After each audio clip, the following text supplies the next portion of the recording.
I woke up as the stepmother to the heroine of a trashy forced love webnovel.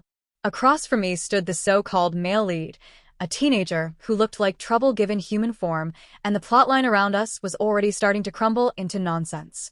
My mind short-circuited for a second. Did the original author have something against basic laws? It was the 21st century, yet someone still wrote scenes that relied on coercion and cheap shock value.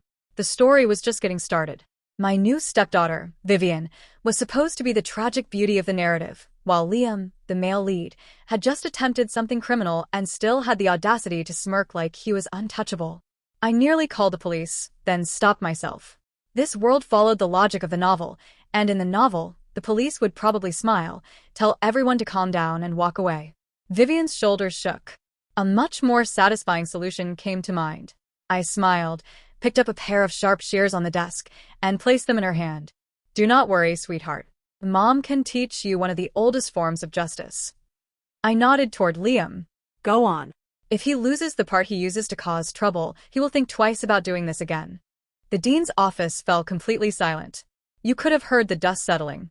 Vivian gave me a startled look. Her lips parted cautiously. "That seems a bit extreme, right?" Why? "It is not as if we cannot afford the consequences." I shot Liam a bored glance. The words cut right through his fragile pride, and since I was already on a roll, I added another spark to the fire. "Relax about the fees. Your father just bought out Liam's family company. Congratulations, we doubled our assets." Liam's face flushed scarlet. He spun around and ran out, practically choking on his own humiliation. Huh. The story just started, and he already broke down. In the original book, Vivian's father was a business giant. Once he acquired the sinking Thorn Corporation, Liam's family crumbled overnight. Liam blamed Vivian and planned to trap her in the girls' bathroom with his little gang, ready to strip her. Only a passing student ruined the plan. I turned to the dean. "You were saying something earlier about no smoke without fire?" The dean wiped his forehead, voice trembling. "Teenagers fool around, it is normal." "Really? Then let us lock your daughter in a room with this boy, and let them fool around too. How about that?" He froze completely. He had a daughter. End of argument. The chaos finally ended with the expulsion of Liam and every friend who helped him. This was the one perk of being connected to the heroine of a dark romance story. Vivian had the full backing of the Sterling family, a group so rich and powerful that people thought twice before breathing near them. In the original novel, all that influence eventually benefited the male lead. But in the present moment, the Sterlings were untouchable. Handling a few arrogant teenagers was child's play. One quiet comment from me, and the dean's office printed the expulsion notices so quickly the paper was still warm. "Mom, thank you for defending me." Vivian tugged gently at my sleeve. She looked up with tear-filled lashes and a soft, hopeful expression that felt fragile enough to break with a touch. The sight pierced straight into my chest. I found myself speaking more gently than intended.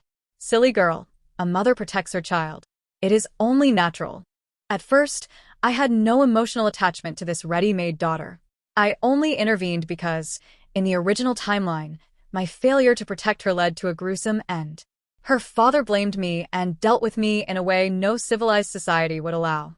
Until I figured out how to get home, survival was my priority, which meant keeping Vivian safe. But spending time with her, watching her kindness and gentleness, changed something in me. I could no longer pretend I was just passing through. So I added a new daily task to my schedule. Keep an eye on every hormone-driven boy who might look at my daughter with bad intentions, and, if needed, separate them from the tools that cause those intentions. After the mess at school, classes were no longer an option. I decided to take Vivian straight home. Once she settled into the car, I noticed her uniform. The color had faded from age. I frowned. Private academies did not require uniforms, and the campus was full of girls dressed like they were walking runways. But Vivian wore the same old uniform every day. I understood why. She wanted to avoid attention, especially the kind she always attracted, but I refused to accept that quiet retreat. "Come here." I pulled her closer. Her body felt light, too thin, almost fragile. The novel had exaggerated her delicateness so much that she looked underfed. "Change of plans," I told the driver. "Head to Grandview Plaza." Vivian blinked. "Why are we going there, Mom?" "To get you new clothes." I took her hand. "You cannot wear that uniform forever." 30 minutes later, We walked into a high-end boutique. Vivian looked around, her eyes drawn to the dresses, but her hands tucked behind her back as if she was afraid to touch anything. Try this one. I chose a soft yellow dress, the neckline decorated with tiny pearls. She hesitated, then went to the fitting room. When she came out, shy and unsure, my breath caught. The color warmed her pale complexion, and the cut suited her perfectly. But she fidgeted, pulling at the hem. It is too bright. People will stare, right? I stood beside her and looked at our reflection. It looks lovely. You deserve lovely things. She lowered her eyes. The boys always say horrible things. Then let them. I placed my hands lightly on her shoulders. There is nothing wrong with you or this dress. The problem is the minds of those who look at you with bad intentions. Her eyes reddened. She suddenly hugged me, trembling. Mom, I do not know how to deal with them. It scares me. I held her close and stroked her hair. Do not worry. I will teach you. The next morning, I brought her to the most reputable combat gym in the city. If this world insisted on being unkind, then my daughter would learn to survive it, with elegance and with strength.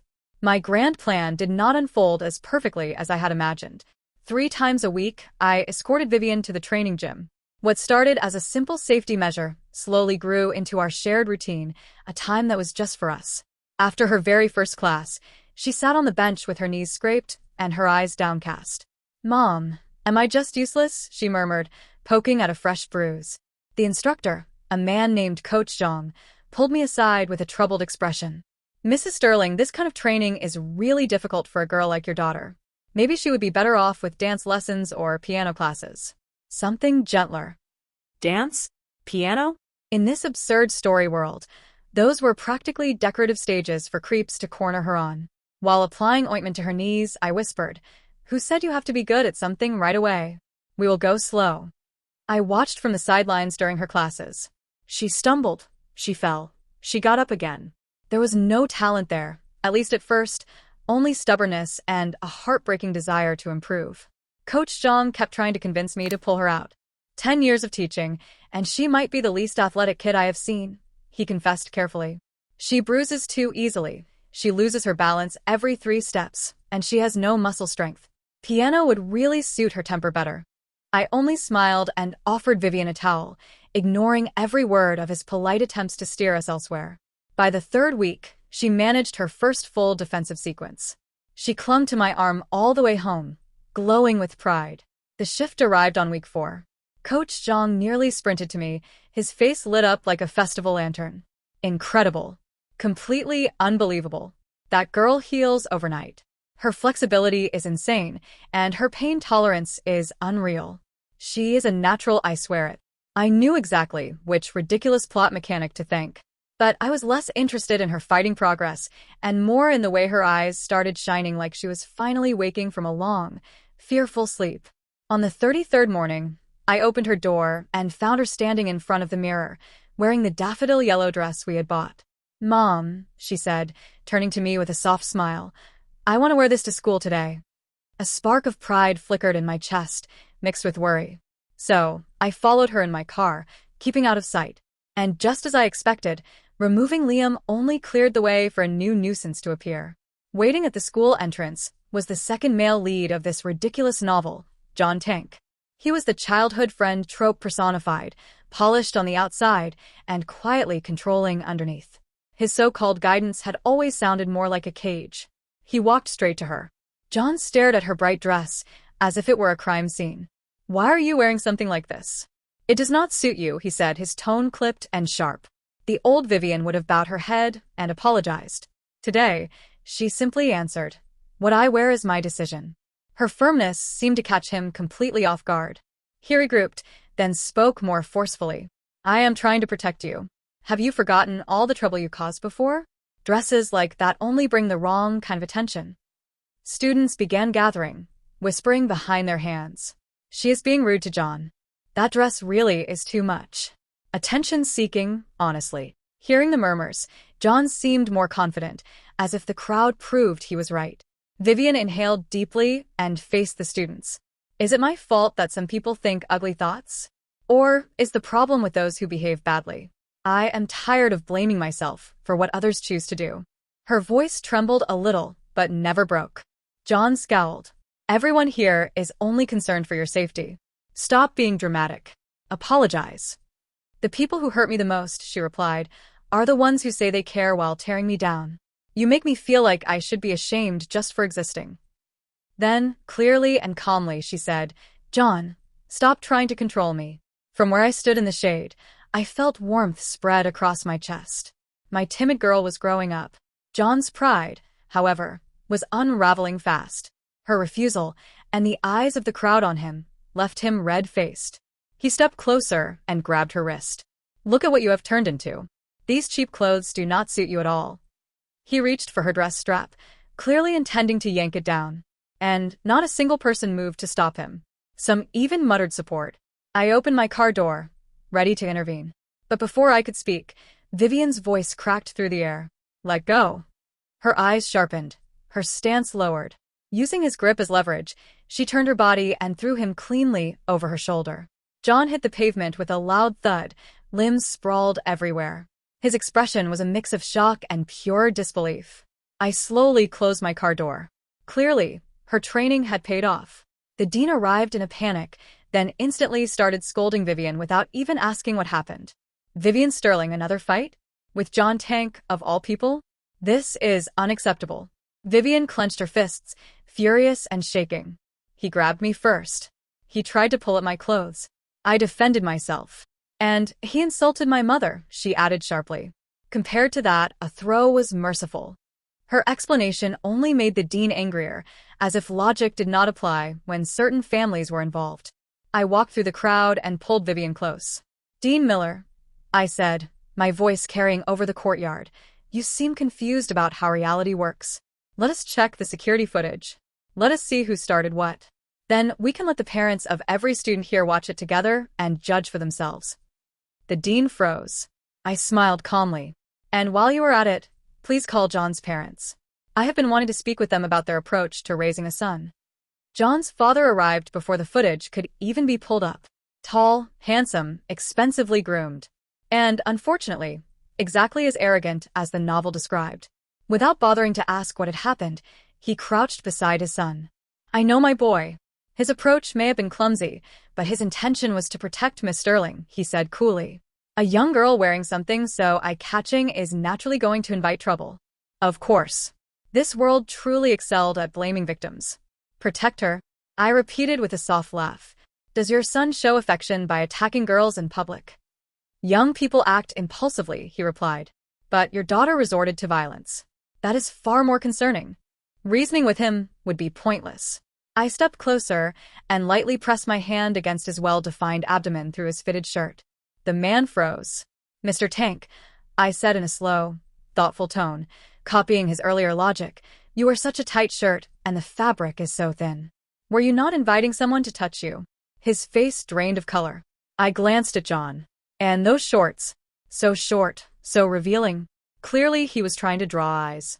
I suppose this tendency to attract inappropriate attention runs in the family.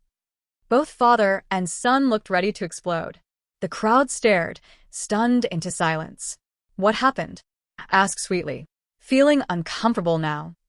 Mr. Tank's face shifted through every shade of humiliation imaginable, finally settling on a pale, ghostly white. He had never been so publicly shamed. His chest heaved as his gaze, burning with rage, fixed on me. You're completely unreasonable, he spat, his voice strained. I stepped closer, unconcerned. Unreasonable. I repeated. The moment your son assaulted my daughter and you dismissed it as a mere misstep, reason left the room. I'm merely showing you what it feels like to be treated unfairly in the same way. I lifted my voice, so all the students could hear. Clothing is never a crime. The ones who act on their lust or malice are the problem, not the wearer. Vivian came to school looking beautiful and appropriate. She did nothing wrong.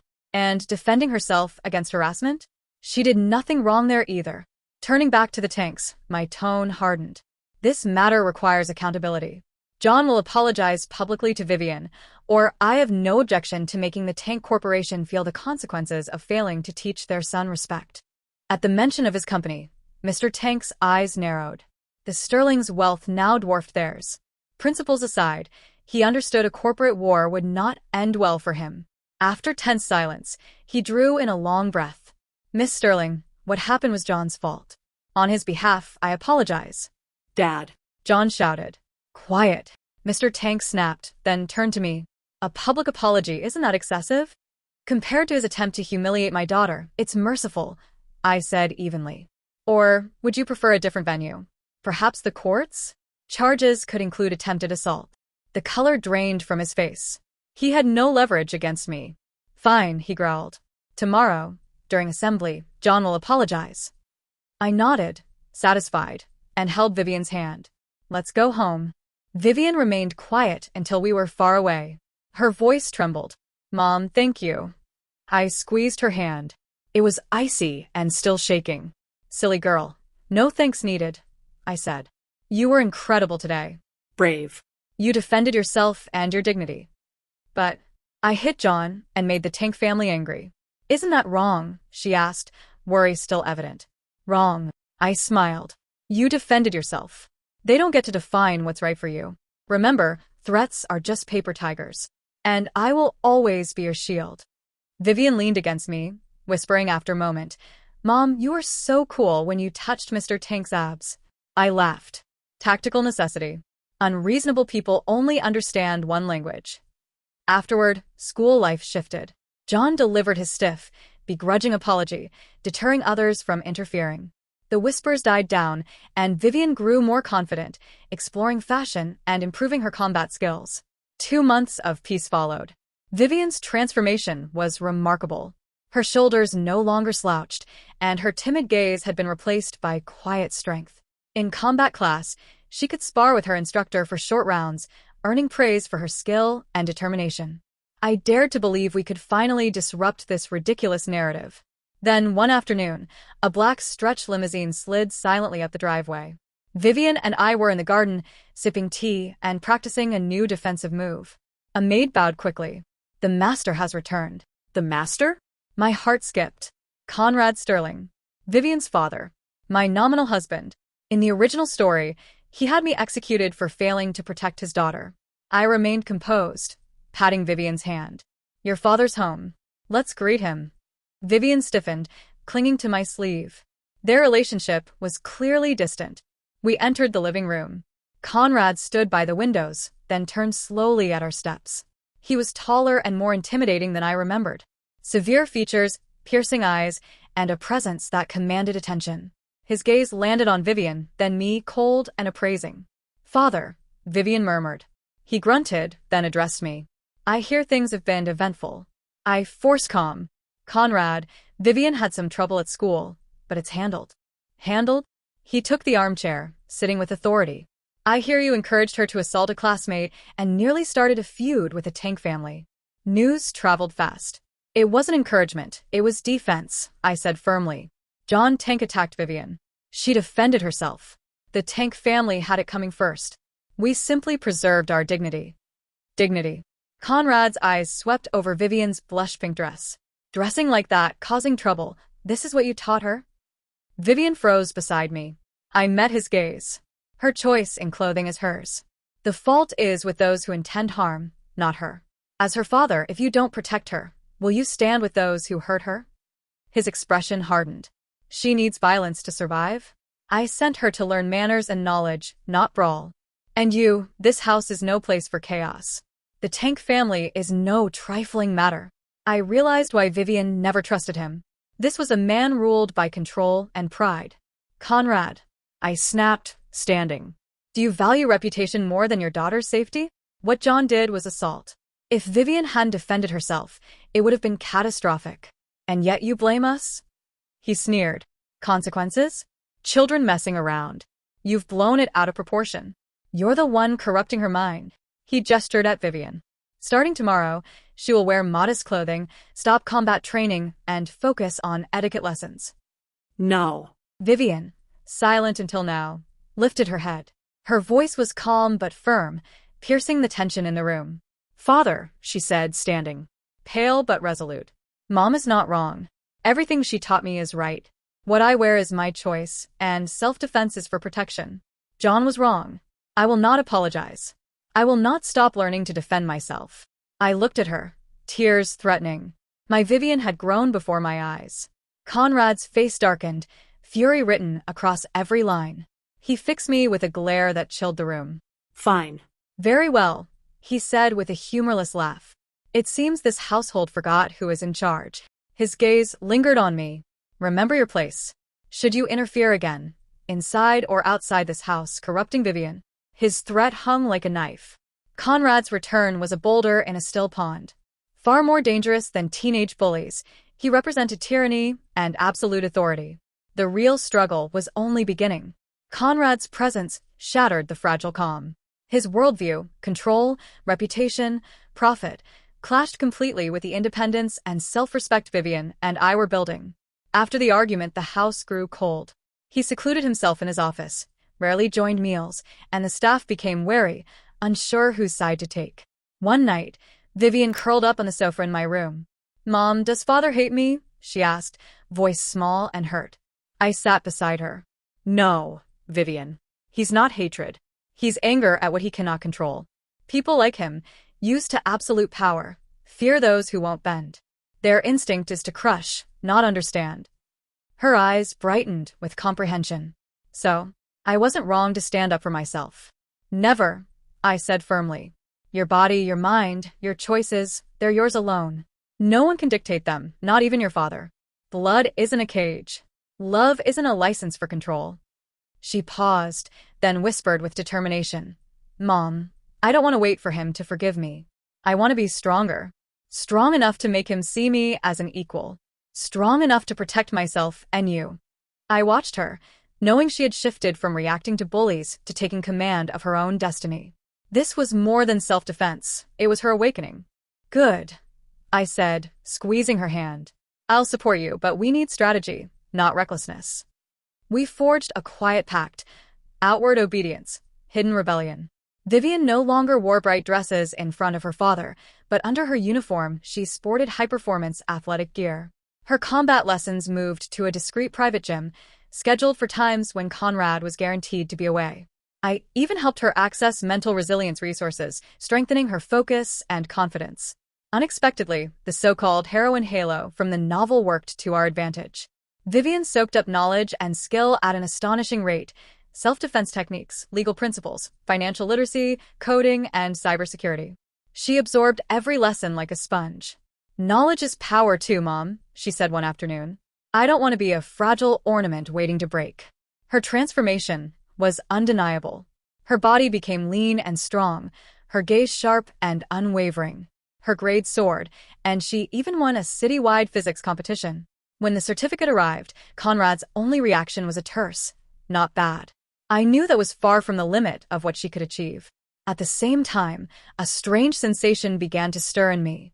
Occasionally, I'd wake in the night dizzy, as though my consciousness was shifting between worlds. I glimpsed flashes of skyscrapers, traffic, and lines of code, my own world. I realized my time here was temporary. Once Vivian's fate was secured and her independence assured, the path home would open. The thought was bittersweet. I wanted to stay, but I also knew the mission was nearing its conclusion. Vivian entered her senior year balancing school, secret training, and even analyzing her father's corporate reports. "Know your enemy," she explained, "and you'll always have leverage." The turning point came just before Vivian's 18th birthday. Conrad, sensing his control slipping, arranged a dinner for what was essentially a marriage proposal with a wealthy family son, the novel's male lead 3, without consulting Vivian. That night, in his study, he made the announcement. Vivian didn't flinch. She simply stood tall and met his gaze. "Father, thank you for arranging this," she said evenly. "But I am an adult. I choose my friends and my spouse. I will not attend this dinner, nor accept a marriage for business gain." Conrad froze, then erupted. "Insolence. Marriage is not your choice. My plan is correct." Vivian stepped forward, radiating calm authority. "Your plan serves your business empire, not my happiness. I am not a bargaining chip. I am Vivian. Independent, capable, and in control of my life." "Independent? Without the sterling name, you are nothing," he bellowed. "Am I?" she asked, a faint confident smile on her lips. "I have a full scholarship to Stanford. I've earned money trading in the US stock market, enough to live independently and even acquire a small tech startup. None of this depends on the sterling name. Silence fell. Conrad's disbelief gave way to scrutiny. While he had never cared about her self-defense lessons or fashion choices, her financial and academic prowess rendered him powerless in a way he had never experienced. I watched from the doorway, my chest swelling with pride. My girl had grown wings. She was ready to fly. And then I felt it, a dizzying pull, the world blurring around me. Vivian's eyes widened, panic and desperation flickering in her gaze. Mom, I forced a warm smile and mouthed, "Fly, Vivian. You're free." The last thing I saw was her tearful but resolute expression and Conrad's conflicted, crumpled sigh. Epilogue: Vivian's story. My life once resembled a tragic novel written by someone else. I was the fragile heroine, crushed by circumstance, leering peers, and a father who never understood me. Then Sierra arrived. My stepmother became my fortress, my teacher, my shield. She stormed into my world, fierce and unapologetic, teaching me that I did not have to shrink or cower. When she handed me scissors and said, "Go on, honey. Snip off that little punk's family jewels," she handed me courage, power, and autonomy. She guided me through combat training, mental resilience, and the understanding that my body, mind, and life belonged only to me. With her guidance, I refused to let anyone, male peers, authority figures, or even my father, dictate my worth.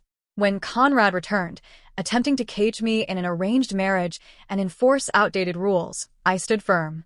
I combined my knowledge, skills, and newfound confidence to assert my independence. Scholarship to Stanford secured, financial freedom achieved, I proved my autonomy beyond his control.